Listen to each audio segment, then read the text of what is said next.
السلام علیکم دوستو، آج ہم انجینئر محمد مرزا کے بارے میں سنیں گے کیا روزے رکھنے کی دعا جعلی ہے، فیک ہے۔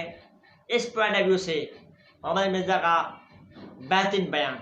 چلتے ہیں بیان کی طرف اور جانتے ہیں اس بہترین بیان میں کہ کیا روزے رکھنے کی جو دعا ہے جعلی ہے۔ چلتے ہیں اس پوائنٹ آف ویو سے محمد مرزا کی کیا رائے ہے۔ پہلی حدیث بخاری اور مسلم دونوں میں موجود ہے، مشکات میں 1982۔ آپ صلی اللہ علیہ وآلہ وسلم نے فرمایا سحری کھایا کرو، سحری کے کھانے میں برکت ہے۔ یعنی سحری کو ترغیب دلائی گئی ہے کہ اس کو کھانا ہے۔ یہ اکثر لوگ 8 پیرا روزہ رکھ لیتے ہیں بغیر سحری کو، بڑا فخریہ بتاتے ہیں، جبکہ یہ فخریہ چیز نہیں ہے، تو چھپانی چاہیے۔ سحری کھا کر روزہ رکھنا یہ برکت کا باعث ہے، اور آپ صلی اللہ علیہ وآلہ وسلم نے اس کی ترغیب دلائی ہے۔ اسی کانٹیکس میں دوسری حدیث ہے صحیح مسلم کی، مشکات میں 1983۔ آپ صلی اللہ علیہ وآلہ وسلم نے فرمایا ہمارے اور اہل کتاب کے روزوں میں فرق ہی سحری کھانے کا فرق ہے۔ یعنی یہود و نصارہ کی مخالفت کرنی ہے، وہ بغیر سحری کے روزہ رکھتے ہیں، تم سحری کھایا کرو۔ وہ رات کو ہی مطلب کھا پی لیتے ہیں، صبح کے وقت نہیں اٹھتے اور پھر اگلے دن اس طرح روزہ رکھتے ہیں ابھی بھی۔ اور جو مسلمان ہیں ان کے لیے سنت یہ ہے کہ وہ سحری کا اہتمام کریں گے، کیونکہ اہل کتاب کے روزوں میں اور ہمارے روزوں میں سحری کھانے کا فرق ہے۔ تو جان بوجھ کر سحری نہیں چھوڑنی چاہیے۔ اگر مجبوراً چھوٹ گئی اور کوئی شخص یہ سمجھتا ہے کہ میں بغیر سحری کے 8 پیرا روزہ رکھ سکتا ہوں تو وہ رکھ لے، لیکن اگر اس کو بعد میں احساس ہوتا ہے کہ میں روزہ نہیں نبھا سکتا تو روزہ توڑ دے، اس میں کوئی گناہ نہیں ہے، کفارہ نہیں ہے، ایک روزے کی قضا کر لے گا۔ اگر کسی کی سحری رہ گئی ہے اور اسے یقین ہے کہ میں روزہ نہیں رکھ سکتا، روزہ نہ رکھے، اسے چھوڑ دے۔ اب اللہ تعالیٰ کی طرف سے کیٹاسٹرافک کنڈیشن آئی ہے، وہ ایک روزے کی بعد میں قضا دے دے، اور اگر رکھ بھی لیا ہے اور بعد میں احساس ہوا کہ نہیں نبھے گا تو روزہ توڑ سکتا ہے، اس میں گناہ بھی کوئی نہیں ہے، کفارہ بھی کوئی نہیں، ایک روزہ قضا کر لے گا۔ اور اس میں ایک ایکسیپشن ہے، آپ صلی اللہ علیہ وآلہ وسلم کے حوالے سے بخاری اور مسلم میں حدیث موجود ہے، اور مشکات میں اس کا نمبر ہے 1986 کہ آپ صلی اللہ علیہ وسلم وصال کے روزے رکھا کرتے تھے، بغیر افطار کیے اگلے دن کا روزہ اور پھر اگلے دن کا روزہ، اس طریقے سے مسلسل کئی دن کے روزے رکھتے تھے۔ بعض اصحاب نے آپ کی سنت کی پیروی میں روزہ رکھا تو ظاہر ہے وہ پھر مسجد میں بے ہوش ہونا شروع ہو گئے، تو آپ صلی اللہ علیہ وآلہ وسلم نے ان کو ڈانٹا اور آپ نے فرمایا ایکم مثلی، تم میں سے میری مثل کوئی کون ہو سکتا ہے؟ میں رات کے وقت میرا رب مجھے کھلا بھی دیتا ہے، پلا بھی دیتا ہے۔ تو آپ صلی اللہ علیہ وسلم کی خصوصیت ہے کہ آپ مسلسل افطار کیے بغیر روزے رکھ لیا کرتے تھے۔ یہ آپ صلی اللہ علیہ وآلہ وسلم کی خصوصیت ہے، امت میں کسی کو اجازت نہیں۔ ان کو کہتے ہیں وصال کے روزے، وصل کہتے ہیں نا ملنے کو، یعنی روزے ملاتے جائیں، یہ آپ صلی اللہ علیہ وآلہ وسلم کی خصوصیت ہے۔ تو آپ نے فرمایا ایکم مثلی، تم میں سے کون میری مثل ہو سکتا ہے؟ کسی صحابی نے نہیں کہا کہ قل انما انا بشر مثلکم، اے نبی تم فرما دو کہ میں انسان ہونے میں تمہاری طرح ہوں۔ صحابہ کو یہ بات پتہ تھی کہ یہ مثل کے اعتبار سے ایز اے اسپیشیز بات نہیں ہو رہی، بلکہ آپ کے مرتبے کی بات ہو رہی ہے، اور آپ کا مثل واقعی کوئی نہیں ہو سکتا۔ تو یہ دو ایکسٹریم ہیں، ایک طرف اہل حدیث علماء ہیں، بعض وہ ہر بات کے اوپر جو ہے وہ قل انما انا بشر مثلکم کے تحت کوئی ایکسٹریم رزلٹ نکالتے ہیں، دوسری طرف جو ہے وہ بریلوی ہیں اور وہ مطلب اس آیت کو پڑھنے کو آپ صلی اللہ علیہ وآلہ وسلم کی توہین سمجھتے ہیں۔ دونوں ایکسٹریم کے اوپر ہیں، درمیان کا راستہ یہ ہے کہ آپ صلی اللہ علیہ وآلہ وسلم کے مرتبے میں کوئی مثل میں نہیں ہے، لیکن جو سپیشیز ہے آپ انسان ہیں، انسان ہونے کے اعتبار سے آپ صلی اللہ علیہ وآلہ وسلم کی مثل باقی انسان ہے، لیکن مرتبے کی بات نہیں ہے۔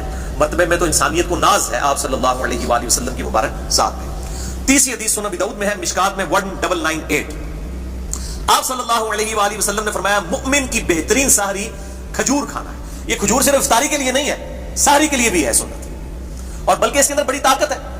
ایک کھجور کے اندر آپ سمجھ لیں تقریباً 2 روٹیوں کے برابر کیلوریز موجود ہوتی ہیں طاقت کے اعتبار سے۔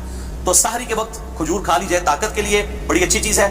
اور دوسرا اگر دہی کا استعمال کیا جائے تو پھر دن کے وقت پیاس کے معاملے میں اللہ تعالیٰ کی طرف سے عافیت رہتی ہے۔ یہ فزیکل فینومینا آف نیچر ہے، جو لوگ دہی کا اہتمام کرتے ہیں سحری کے اندر، پھر دن کے وقت پیاس کے معاملے میں ان کے لیے آسانی ہو جاتی ہے۔ چوتھی حدیث سنن نسائی میں ہے، موقوفاً سیدہ حفصہ رضی اللہ تعالیٰ عنہا سے، یعنی ان کا قول ہے، مشکات میں 1987 حدیث کے فٹ نوٹ کے اوپر شیخ زبیر علی زئی صاحب نے اس کی تحقیم کی ہوئی ہے کہ سیدہ حفصہ کہتی ہیں جو شخص طلوع فجر سے پہلے روزے کی نیت نہ کر سکے یا نیت نہ کرے تو اس کا کوئی روزہ نہیں ہے۔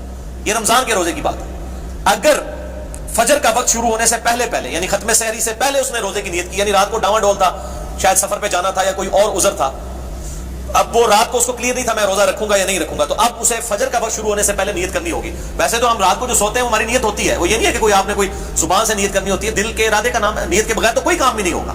بخاری اور مسلم کی متفق علیہ حدیث ہے، بخاری کی پہلی حدیث یہی ہے اور مشکات کی بھی پہلی حدیث یہی ہے، انما الاعمال بالنیات، اعمال کا دار و مدار نیتوں پر ہے، لیکن نیت زبان سے نہیں کرنی ہوتی۔ جب ہم وضو کرنے لگتے ہیں تو کیا زبان سے نیت کرتا ہوں، نیت کرتا ہوں اس وضو کی خاص واسطے نماز عشاء کے؟ نہیں، دل کا ارادے کا نام ہوتا ہے۔ تو نیت دل کے ارادے کا نام ہے. اور یہ جو دعا جو ہے وہ نیت کی مشہور ہے, یہ بالکل جعلی جھوٹی فیبریکیٹڈ ہے. وَبِصَوْمِ غَدٍ نَوَيْتُ مِنْ شَهْرِ رمضان, میں رمضان کے کل کے روزے کی نیت کرتا ہوں. کل کا روزہ کیا, وہ روزہ تو آج کا ہوتا ہے, کیونکہ رمضان کے اندر تو مغرب کے بعد سے ہی جو ہے وہ دن شروع ہو جاتا ہے.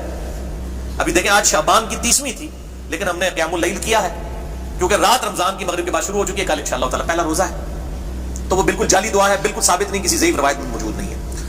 تو یہ فرض روزے کی نیت رات کو ہونا وہ ڈیفالٹ میں ہوتی ہے, یہ ضروری ہے. ہاں اس شخص کے لیے جو اب ڈاواں ڈولا ہے میں کل سفر پہ جاؤں گا یا نہیں جاؤں گا, پھر اس کو فجر سے پہلے ذہن میں نیت کو حاضر کرنا ہوگا. البتہ نفلی روزے کی نیت کا کوئی نہیں ہے مسئلہ. نفلی روزے کی نیت آپ ظہر سے پہلے بھی, زوال آفتاب سے پہلے بھی کر سکتے ہیں. اسی کانٹیکسٹ میں صحیح مسلم میں حدیث ہے مشکات میں 2076 کہ عائشہ رضی اللہ تعالیٰ عنہ کہتی ہیں کہ آپ صلی اللہ علیہ وآلہ وسلم بسا اوقات گھر تشریف لاتے اور پوچھتے کچھ کھانے کے لیے ہے, ناشتے کے لیے, تو میں کہتی تھی یا رسول اللہ کچھ بھی نہیں. تو آپ فرماتے چلو ٹھیک ہے میں آج پھر روزہ رکھ لیتا ہوں, یعنی بغیر کھائے پیے, اور نیت بھی اس وقت کی نفلی روزے کی. اور سیدہ عائشہ کہتی ہیں آپ روزہ رکھ لیتے اور بسا اوقات کسی کی طرف سے کوئی گفٹ آ جاتا ناشتے کے طور پر, تو آپ صلی اللہ علیہ وسلم اسی وقت اپنا روزہ افطار بھی کر لیتے کہ چلو ناشتہ آ گیا تو روزہ توڑ بھی دیتے, اور پھر نفلی روزہ ظاہر توڑ دیں گے, اس کی نہ کوئی قضا ہے نہ کوئی کفارہ ہے. یہ حنفیوں کا بالکل باطل موقف ہے. جو عبادت خود نفلی ہے اس کا قضا اور کفارہ کیسے ہو سکتا ہے, واجب تو ہے نہیں. تو نفلی روزہ کو جان بوجھ کے بھی توڑ دیں, نہ قضا ہے نہ کفارہ ہے نہ کوئی گناہ کا کام ہے.